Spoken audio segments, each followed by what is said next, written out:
Halo, selamat siang teman-teman ya. Sedikit panas ya cuacanya cerah hari ini. Oke, kesempatan hari ini mungkin saya mau review-review lagi ya terkait dengan produk XCMG ya, khususnya eksavator ya, bisa dilihat di belakang saya teman-teman.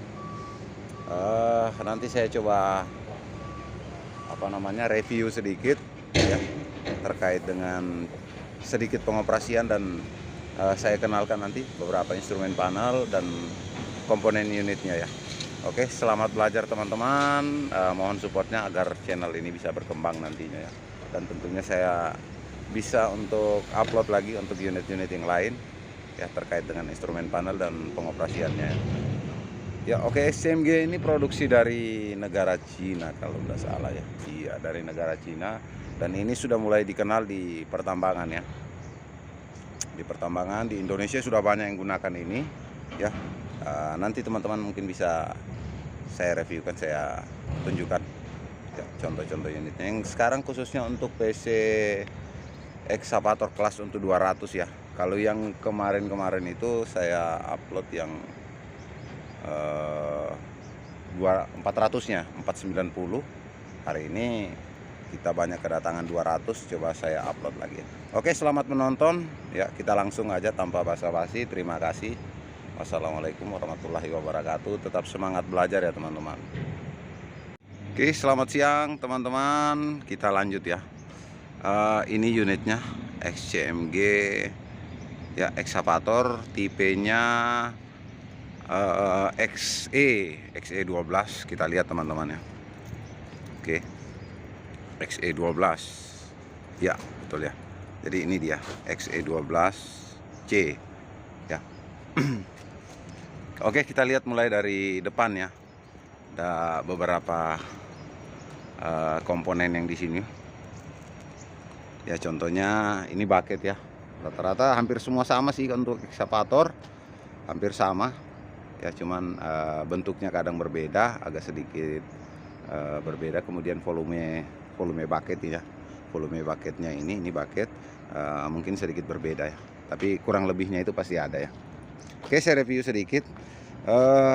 Ini bucket ya, yang ini adalah bucket. Kemudian itu bisa dilihat ya, di ujung jari saya ini adalah link ya, biasa disebut dengan link I teman-teman ya, untuk mempermudah lah. Kemudian ya, yang link I nya yang ini ya teman-teman. Oke, ini ya link I. Kemudian yang di sini biasa bisa disebut link H karena bentuknya mirip huruf H ya teman-teman ya. Ini yang menghubungkan antara road bucket ya. Kemudian itu yang ini nih, aduh sedikit silau saya ya. Ini road bucket ya, untuk menggerakkan bucket, membuka atau menutup ya, jadi dihubungkan sama link namanya. Kemudian ini bucket terdapat beberapa komponen ya, contohnya seperti yang ini namanya cutting ya, cutting biasa disebut cutting. Kemudian yang di bawah ini tip bucket ya, tip bucket. Kemudian di dalam tip bucket itu ada namanya adapter ya, ini adapternya. Nanti tip bucket bisa diganti-ganti kalau memang sudah terjadi keausan. Ada pin ya masuk dari sini ya, bisa dilihat ya. Ya, pin itu dipukul keluar untuk penggantiannya. Oke, kita lanjut lagi ya. Tidak banyak saya review di sini, cuman saya tunjukkan aja. Oke, yang untuk ini armnya ya, disebut arm ini ya. Ini arm. Kemudian itu rod untuk menggerakkan bucket ya, ini rod bucket. Kemudian dari arm kemudian lanjut ke boom yang panjang ini. Yang ini boom. Kemudian di sana ada rod arm, rod hidrolik arm untuk menggerakkan armnya. Kita menarik atau maju atau mundur ya untuk armnya.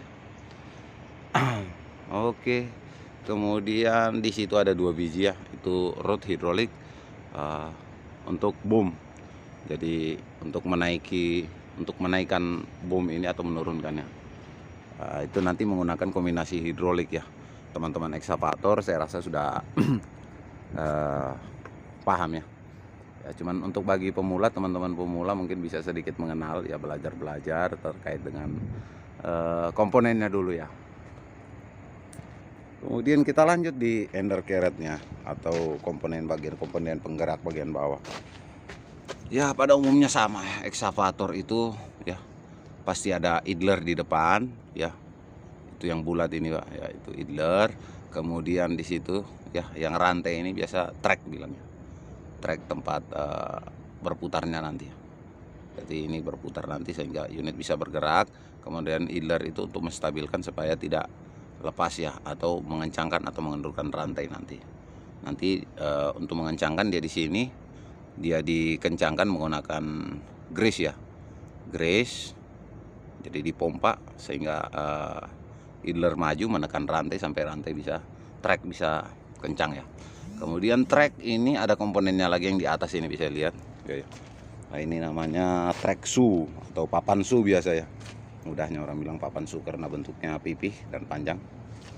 Kemudian komponen lainnya yang ini ada roller, ini ada berapa biji roller ke belakang. Kemudian yang ini roller di tengahnya, ini safety track untuk mencegah ini tracknya keluar dari jalurnya apa ya, roller ya teman-teman. Jadi fungsinya ini untuk mencegah lepasnya track ya. Oke. Kemudian yang di atas ini bentuknya lain ya. Ini roller juga, cuman dia karena di atas disebut top. Jadi ini top roller. Ini pijakan ya saat menaiki menuruni unit. Kita lihat ya di situ ada nipple grease ya. Oke, nipple grease untuk pengencangan rantai. Jadi di dalam itu terdapat recoil spring. Ya fungsinya untuk mengencangkan rantai dan untuk memberikan suspensi rantai ya.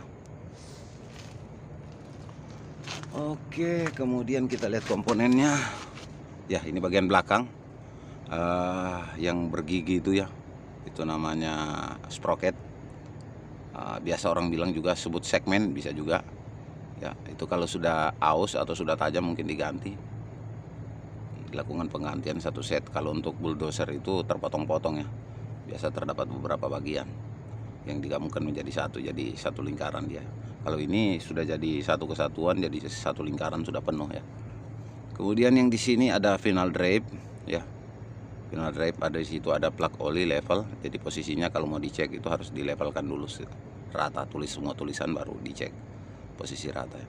Di atas itu fill untuk pengisiannya, kemudian di bawah ini untuk penggantian drainnya, penggantian oli.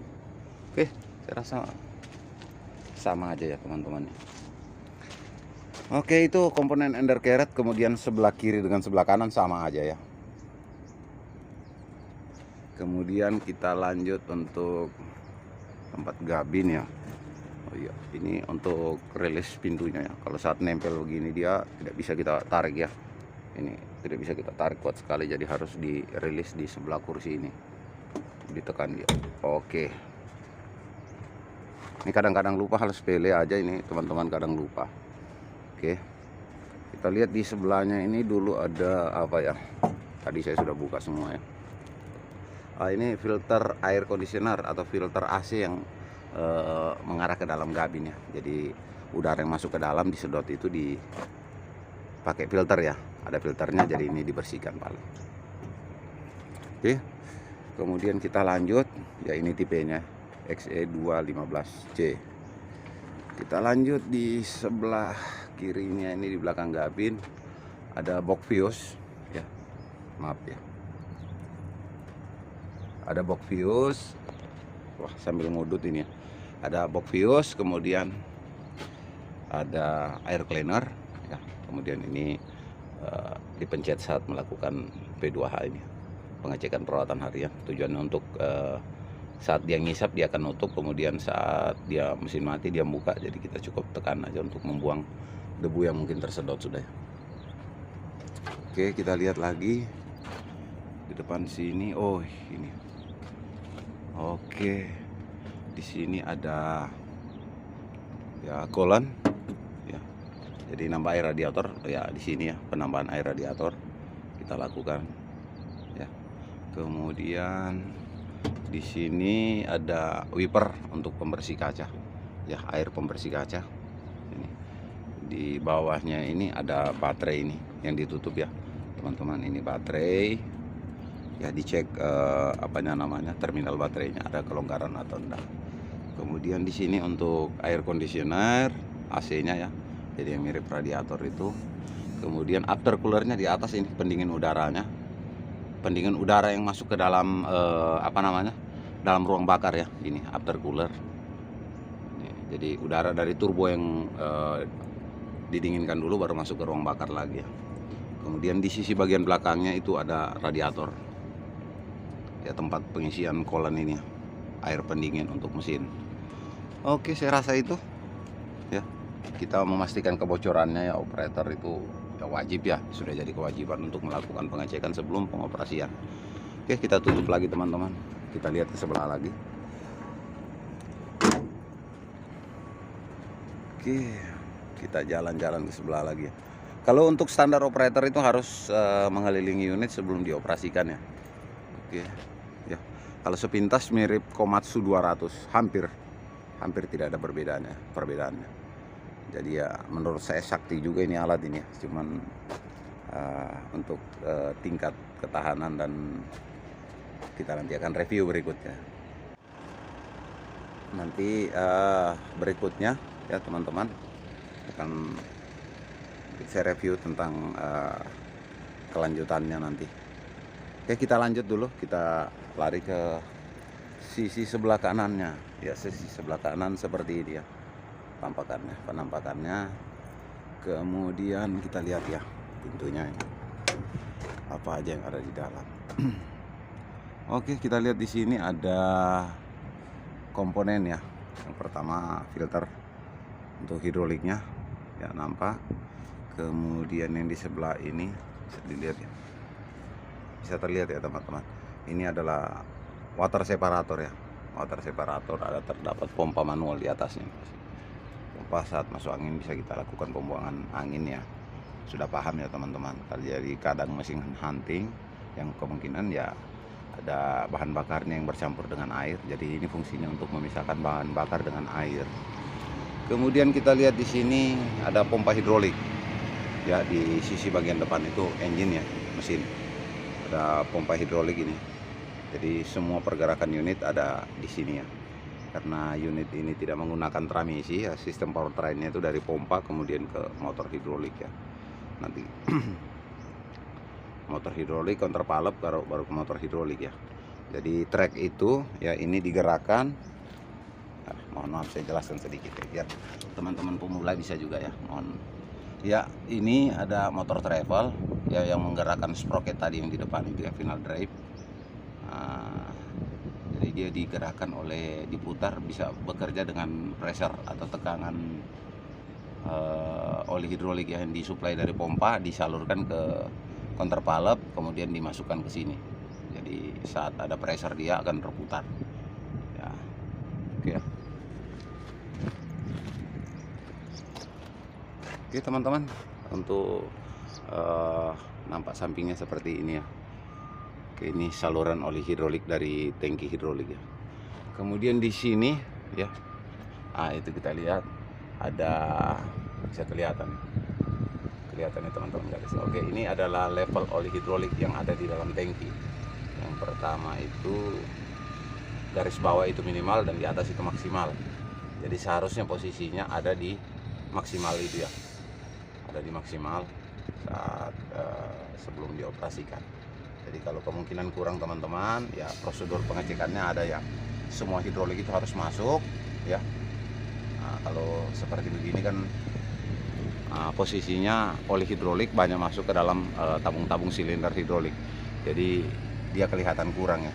Tapi standar pengecekannya itu dia harus semua hidrolik masuk ke dalam ya. Bisa dilihat teman. Oke. Jadi ini adalah tangki hidrolik ya, yang di sini tangki hidrolik. Pengisiannya ada di atas nanti ya, pengisian oli hidrolik. Jadi saya tunjukkan ya, ini untuk tampak sampingnya. Kita tutup lagi ya. Oke, kita lanjut menaiki unit itu berpegangan sama tangga ya, ya berpijak dengan tangga yang sudah disediakan, kemudian berpegangan dengan handrailnya ini ya. Oke, kita lihat tangga naik samping ya. Di tangga itu ada apa? Nah, ini tempat penyimpanan barang-barang perlengkapan ekskavator ya. Kalau seandainya beroperasi di hutan, di jalan jauh ya perlu perbekalan ya, ditaruh di sini bisa. Kita tutup lagi. Oke, kita naik lagi. Ini tangki fuel, tempat pengisian fuel atau bahan bakar solar. Ya, terdapat kaca spion dan handrail ya. Kalau itu nanti kap engine. Nah, di sini ada motor swing ya. Ini motor swing, kalau di 400 dia terbuka dia, tapi kalau di 200 ini sedikit tertutup ya. Ada covernya. Ini motor swing, ini yang merah ini ya, teman-teman, pengisian. Kemudian bisa dilihat ya. Nah, itu ada dipstick yang kawat itu, kawat melingkar, bisa lihat ya. Nah, itu kawat melingkar yang ini ya, teman-teman ya, yang di ujung jari saya. Ya, itu kawat melingkar itu untuk pengecekan oli motor swing ya. Kemudian ada pentolan baru di bawah ya, yang bulat itu swivel untuk mengalirkan oli hidrolik ke motor travel ya. Kemudian di sini ada hidrolik dan filter-filternya, ini ada 2 biji. Biasa di filternya ini menggunakan filter magnet ya. Ini dia. Nah, jadi free cleanernya ini dia kecil sekali ya, agak tenggelam ke bawah. Ada free cleaner ya untuk saringan terluar. Oke, kita lihat cover engine-nya seperti apa ya. Membukanya ini rupanya sudah terbuka ya. Oke, lumayan berat ya, angkat sendiri. Tidak apa-apa ya teman-teman. Panas-panasan, berat-beratan, yang penting bisa berbagi ilmu ya. Semoga bermanfaat, berkah untuk teman-temannya, untuk para pejuang pencari kerja, pencari rupiah ya. Oke, kita lanjut ini. Oke, di sini ya mesinnya menggunakan Isuzu dia. Jadi yang menggunakan Isuzu sepertinya Hitachi juga ya menggunakan Isuzu ya, mesin Isuzu banyak ya untuk unit-unit ini yang menggunakan mesin Isuzu ini. Oke, jenis mesin Isuzu terdapat berapa silinder? 1, 2, 3, 4, 5, ada 6 silinder. Kemudian itu injection pump ya, yang ada ini untuk gas ya. Kemudian dia untuk penggerak pambel ya, masih menggunakan pambel untuk memutar kipas ya. Kita lihat nanti dari sebelah mungkin bisa lihat. Ini saluran intake yang ini, saluran intake menuju ruang bakar. Ini dari aftercooler ya. Nah, kemudian dari turbo dia ya, sistem intake air intake-nya atau udara masuk dari dari turbo diputar sama saluran gas buang, dialirkan ke muffler. Kemudian ya, jadi turbo ini berputar dari saluran gas buang itu ya, makanya bentuknya seperti keong. Kemudian dihubungkan dengan sap ada blowernya di sini, yang makanya dia saluran gas buang, makanya dia sedikit dari besi cor kayaknya, sedikit hitam-hitam itu ya, karena panas dia. Hubungkan dengan sap ada ini oil untuk pelumasan turbo ya. Mungkin saya tidak kupas tuntas di sini tentang turbo, cuman sedikit saya ulaskan. Kemudian blower, ini blower berputar akan menyedot udara dari air cleaner ya. Ini makanya hubungannya ke air cleaner ya, air cleaner masuk. Kemudian udara yang dari disedot dialirkan lagi menuju aftercooler, ini pendingin udara. Jadi udara itu harus didinginkan biar tidak panas, biar kualitas oksigennya bagus, sehingga pembakaran itu bagus, tenaga unit akan semakin bagus ya. Banyak yang lewat ini. Oke, kemudian dari aftercooler setelah dingin baru dimasukkan ke ruang bakar. Oke ya, sini jadi seperti ini teman-teman. Kita lihat, hati-hati ya. Kemudian di sini ada ini alternator atau dinamo isi ya, dia pambel pendinginnya digerakkan dengan kipas, dengan ya ada kipasnya digerakkan dengan pambel maksudnya Mas ya. Kalau yang 400 itu menggunakan hidrolik ya, motor hidrolik. Kemudian di bawah ada kompresor AC ya. Oke, kita lihat ya. Ya, kalau ini untuk dipstick pengecekan oli mesin ya. Ya, seperti itu. Kira-kira penampakannya seperti itulah. Isuzu ya mesinnya, teman-teman. Oke. Mungkin bisa kita lakukan penutupan dari engine. Kita coba review bagian dalamnya, pengecekan bagian dalam. Jadi pintunya ini menggunakan hidrolik juga ya. Maksudnya biar tidak terlalu berat ngangkat dan ada bantuan hidrolik. Oke, gitu.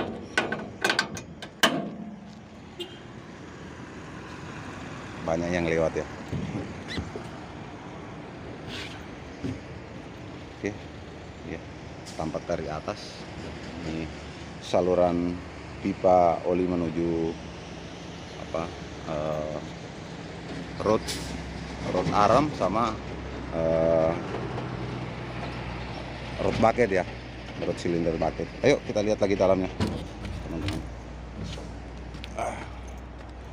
Acara panas-panasan kita hari ini ya. Mohon maaf kalau memang goyang-goyang temannya, karena sendiri aja, belum sanggup bayar kameramen. Juru kamera maksudnya ya. Nanti kedepannya kalau sudah punya rezeki baru kita cari kameramen untuk biar lebih maksimal teman-teman belajar ya. Oke, ini tanda panah ke depan pasti di iler, menandakan bahwa setiap travel itu ini adalah bagian depannya. Oke, kita lihat dalam kabin ya, kondisi dalam kabin. Kalau ini lock hidrolik ya. Jadi pengunci semua hidrolik. Jadi kalau saat ini begini posisinya terkunci ya. Kalau membuka dia begini ya. Kemudian dia kalau posisi terbuka begini, dia tidak bisa dilakukan starting ini. Harus posisi seperti itu ya. Oke, kita lihat. Oke, kalau yang ini teman-teman. Oke, kita lanjut teman-teman ya. Maaf terpotong tadi ya.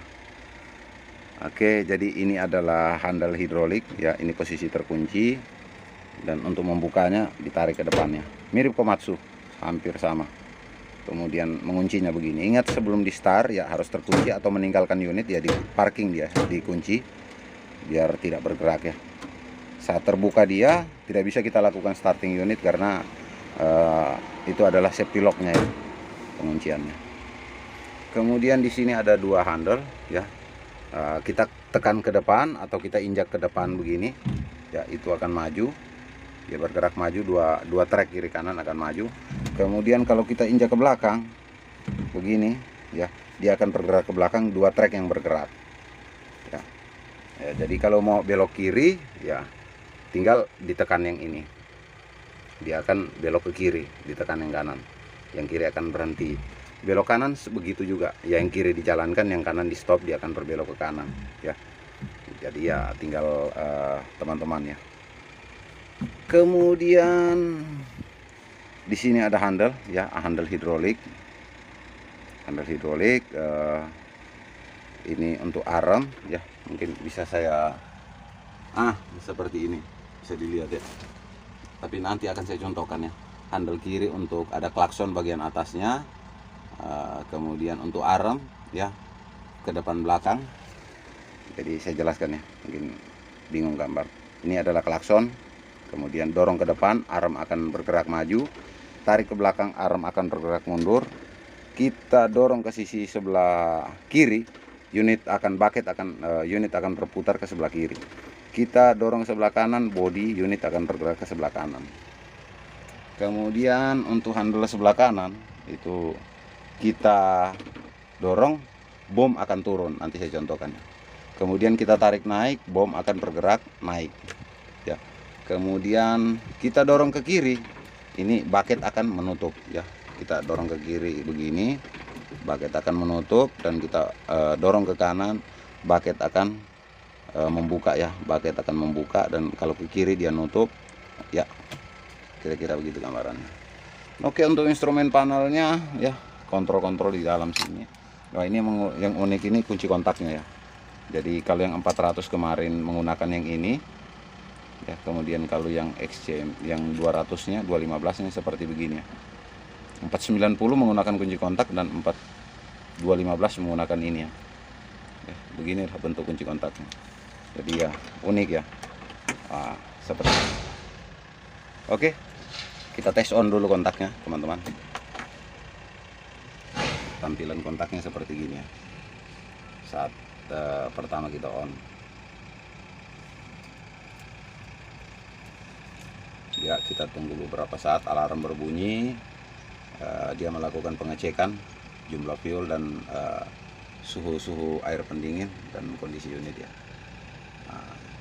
Oke. Tuh ada saat unit belum hidup, ini akan berkedip ya. Ini menandakan pressure oli, berarti belum ada tekanan pressure oli yang hidup ya. Nanti kalau mau belajar instrumen panel di video-video saya sebelumnya ada instrumen panel dan tindakan kita ya. Tapi intinya sebelum hidup unit itu cenderung semua instrumen panel akan diuji, akan menyala ya. Oke, kenapa dia nyala? Karena mesin belum hidup, pressure oli belum ada, jadi masih dibaca belum ada. Kemudian kenapa charger baterai ini nyala? Karena mesin belum berputar, tidak ada arus yang mengalir ke dalam baterai. Oke, kita lihat di sini ini ya, tombol lampu kerja ya, wajib dihidupkan. Kemudian ini air untuk wiper ya, untuk kaca ya, saat di ini wiper ya, dia bergerak. Nah, ini untuk menggerakkan wiper ya. Kemudian di tombol sebelah kanan ini ada radio ya, ini radio FM ya. Kemudian di sini ada air conditioner atau AC. Jadi tinggal dipencet aja, AC-nya akan hidup ya, seperti gitu. Jadi di off ya, tinggal tekan off aja ya, paham teman-teman. Ini untuk menaikkan temperaturnya, menurunkan, lebih dingin ke bawah, ke hijau, mau panas ya ke atas ya. Yang mau ke panas ya silakan aja ya, tapi panas itu biasa dipakai daerah-daerah yang temperaturnya dingin ya. Sudah. Oke, kita lihat ya tampilannya begini. Kemudian di sini ada kecepatan travel. Nanti kalau kita rubah kecepatannya, dia ke kura-kura ya. Ini ada contohnya, tinggal dipencet, berarti F3 itu ada untuk kecepatan, F3 kecepatan. Kemudian F2 itu untuk ini logo kecepatannya. Kemudian di atas ini kecepatan yang digunakan sekarang, ini jumlah fuel, ini temperatur air ya, ada logonya di sini, temperatur air pendingin mesin. Oke, ini mode kerjanya ekonomik, masih ada dua, ekonomik atau power. Ini booster alarm ya. Oke, kita tes on kontaknya. Bismillahirrahmanirrahim. Oke ya, seperti gitu ya, mati sudah ya, karena mesin sudah hidup.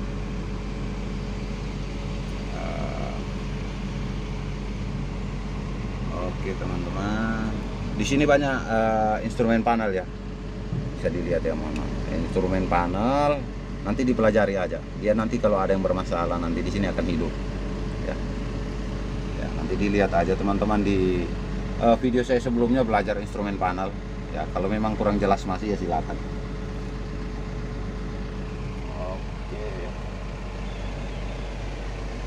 Kita lihat ya. Oke, kita mulai ya. Tadi sebelum dihidupkan harus di lock ini ya, harus posisi, tidak boleh begini, ini terbuka, harus terkunci ya, baru bisa dilakukan starting unit. Kalau posisi terbuka tidak bisa kita kunci kontak, bisa kita putar tapi tidak bisa starting ya unitnya. Oke, mau dioperasikan kita buka. Start. Oke, kita review dari handle sebelah kanan ya. Oke, handle sebelah kanan. Oke, saya tarik dulu. Oke, saya tarik ke belakang ya, ini akan bergerak naik ya, bisa dilihat ya. Saya tarik ya, bucket bergerak naik, dan saya dorong ke bawah, turunkan, bucket akan bergerak turun ya. Saya tarik lagi, saya akan bergerak naik, dan saya dorong turun, bucket akan bergerak turun. Oke, tarik naik lagi, dia akan bergerak naik. Oke, kemudian bagaimana kalau saya dorong ke samping, tarik ke dalam?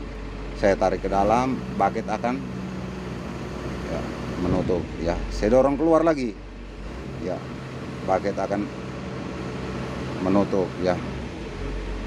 Saya dorong ke dalam lagi, baket menutup. Saya dorong keluar, baket akan oke ya teman-teman, bisa ya.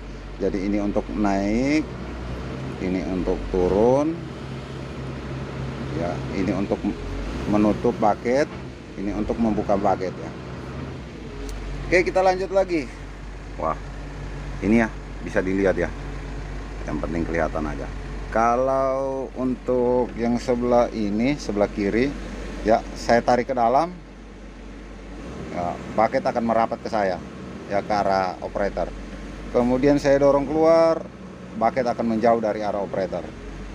Tarik ke dalam, dia akan mendapat, dan dorong keluar akan ya. Tarik lagi ke dalam, dia akan merapat. Dorong keluar, dia akan menjauh ya. Oke, tarik lagi dalam, merapat ya, bisa ya. Kemudian kalau ke kiri dan kanan, kalau ke kiri unit akan bergerak ke kiri ya. Kalau dorong ke kanan, unit akan berputar ke kanan ya. Ada unit lain di sebelah ya, jadi tidak boleh jauh-jauh. Oke, ke kiri lagi ya, dia akan bergerak ke kiri. Ke kanan, dia berputar ke kanan. Ke kiri lagi, dia akan berputar ke kiri. Oke teman-teman, mungkin sedikit review singkat saya ya. Kemudian di dalam kabin ya, seperti ini pandangan bagian belakang. Oke, ada terdapat speaker juga ya. Lampu kabin bagian atas. Nah mungkin seperti itu review singkat saya, mungkin jadi inspirasi untuk teman-teman yang pemula pun bisa belajar atau cari referensi lainnya, paling tidak mengenal unit-unit alat kerja ya. Oke ya, silakan tinggal dipilih modenya ya. Di situ ada modenya ya, mode apa yang kita gunakan. Nah ini tombol kembali, tinggal kembali aja dulu ya, dia kembali ke mode semula ya. Silakan, yang intinya kalau memang di layar jangan merubah settingan ya, jangan merubah settingan atau ada pressure atau ada sandi, jangan dirubah ya, karena itu operator tidak punya wewenang untuk merubah-rubah itu ya. Saya rasa cukup teman-teman, saya sudah berkeringat ya, ini panas sekali ya. Oke, harapannya saya teman-teman bisa belajar ya, bisa belajar terus tingkatkan skillnya, karena persaingan kerja, dunia kerja itu begitu keras ya. Orang selalu menaikkan pengetahuannya dia untuk bisa bersaing di dunia kerja, khususnya operator ya. Ini untuk menaikkan deselator gas ya, ya RPM.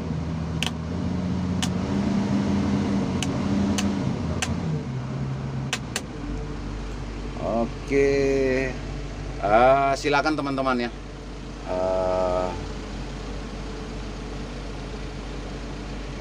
Bertanya di kolom komentar ya. Jangan lupa subscribe dong. Bertanya di kolom komentar ya. Kalau ada yang kurang atau yang salah ya, dalam penjelasan saya atau yang tidak begitu jelas atau masih bingung ya, silakan. Saya monggo kita koordinasi belajar bersama ya. Bukan berarti saya share ini untuk menunjukkan kepintaran atau kelebihan, atau ya semuanya orang mempunyai kelebihan kekurangan.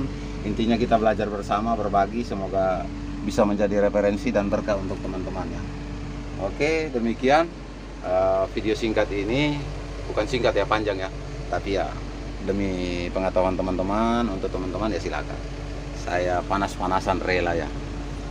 Oke, sekian, semoga bermanfaat. Setelah tetap belajar, tetap tingkatkan skill. Jangan lupa like, komen, dan subscribe ya teman-teman. Seperti yang umum-umumnya. Oke, terima kasih. Wassalamualaikum warahmatullahi wabarakatuh. Tetap semangat dan terus belajar. Terima kasih.